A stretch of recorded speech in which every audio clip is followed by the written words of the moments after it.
Assalamualaikum warahmatullahi wabarakatuh.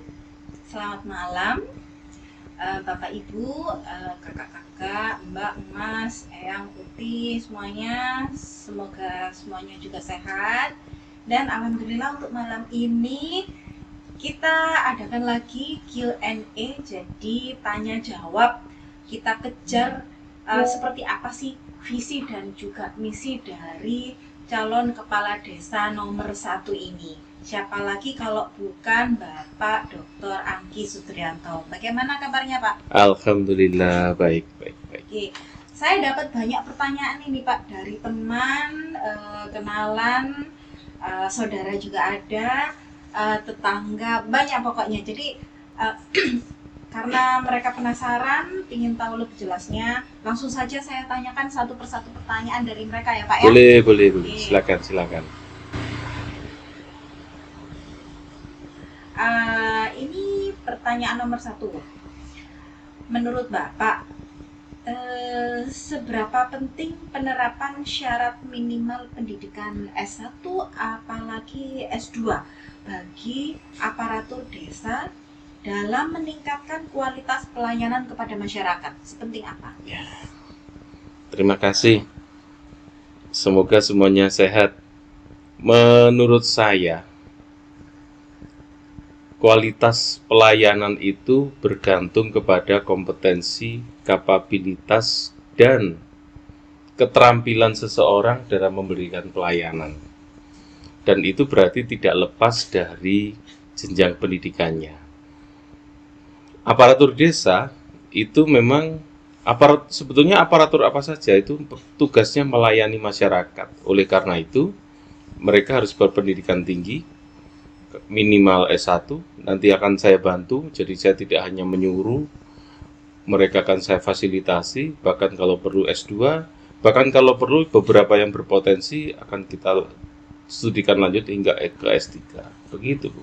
Oke, apa nanti dengan mereka menjalankan sekolah lanjutan Pak ya? Mungkin sebagian besar sudah S1, tapi ada arahan untuk S2. Kegiatan mereka sekolah kuliah lagi S2 nanti kira-kira apakah tidak mengganggu kegiatan sehari-hari? Insya Allah tidak. Saya sudah punya cukup banyak pengalaman bagaimana mereka akan kami berikan trik-trik untuk membagi waktu, untuk mengatur pekerjaan-pekerjaan dan pelayanan di Desa Larangan. Ketika saya terpilih, maka akan semuanya berbasis online.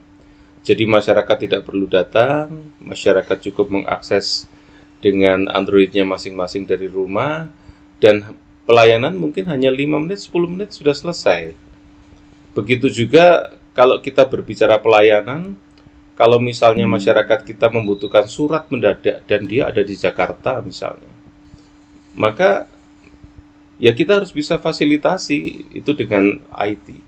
Lah orang-orang yang paham begitu, yang bisa begitu, hanyalah orang-orang yang berpendidikan tinggi, mempunyai empati dan mempunyai keterampilan, keahlian untuk melayani masyarakat dimanapun dia berada.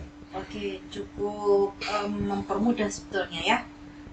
Oke, cuman begini Pak ya, untuk masalah IT sebetulnya yang paling canggih itu sebetulnya ada di kalangan generasi muda.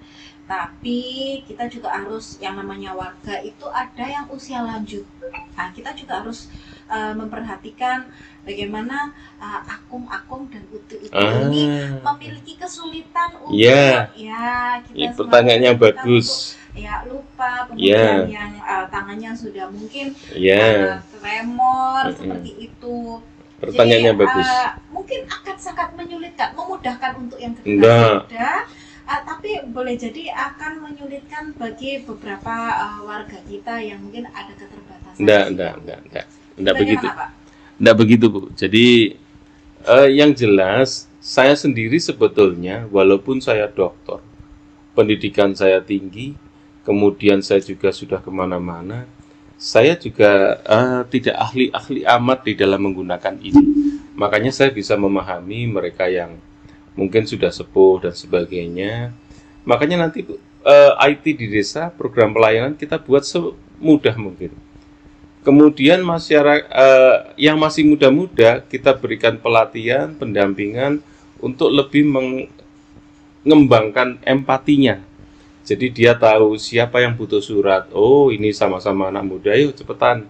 Tapi kalau dengan orang tua, ibu begini, bapak begini, mereka bisa memberikan pelayanan yang terbaik. Kira-kira apakah nanti tidak ada bantuan pengarahan atau pendampingan dari pihak Pemdes Ada ke pasti. warga yang kesulitan gitu Pak? Ada pasti, makanya tadi sudah saya sampaikan. Jadi aparatur desa kita kalau berpendidikan tinggi S1 minimal, dia akan memiliki kecakapan tertentu yang bisa diterjemahkan dalam bahasa empatinya dia, sehingga dia tahu, oh iki yangkung, yangti, kalau pegang HP ya nanti kita tuntun begitu. Nah, itu kita ajarkan dan kita tanamkan, kita latih ke para aparatur kita. Oke, saya rasa sudah cukup jelas untuk penanya. Oke, sekian pemaparan salah satu milestone dari Bapak Anggi, calon kepala desa nomor 1. Sampai ketemu lagi pada episode Sesi berikutnya, berikutnya. pada milestone yang berikutnya. Terima kasih. Assalamualaikum warahmatullahi wabarakatuh. Waalaikumsalam.